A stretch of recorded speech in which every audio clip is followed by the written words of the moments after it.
गुरु द्रोणाचार्य अछंती ताकर भाई कौरव वंश अछंती ता सहित ताकर समस्ते परिचित लोक अछंती तेणु कर से कौन कहले युद्ध मु करिबि कहले हला काईना ताकर परिवार अछंती जेमिति कि भोक न लागिले खाइबोनी जेमिति ज्ञानर इच्छा नथले पडिबोनी सेमिति ताकर इच्छा हलाने जे युद्ध करिया पे काईना ताका परिवार लोक अछंती सेठी कोन भगवान श्रीकृष्ण को बहुत उपदेश दैछथि हला सेही उपदेश भितरे गोटी उपदेश इति वर्तमान वर्णना अछि स्वाध्याय नाम वाङ्मय तपः हला से स्वाध्याय माने कोन वाङ्मय माने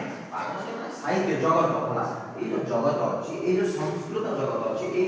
जो आमे जहा भी पढुचे वैदिक जगत अछि ए जो जगत रे जहा किछ अछि ताको अध्ययन तप करिबा दरकार बिना तप रे हमर किछ होबनी ताले युद्ध करिबा पाई भी तप दरकार सेही तपटा को उज्जीवित करिबा पे भगवान कोन करचोंदी बहुत उपदेश दैचोंदी हला सेही उपदेश द्वारा से कोन होइची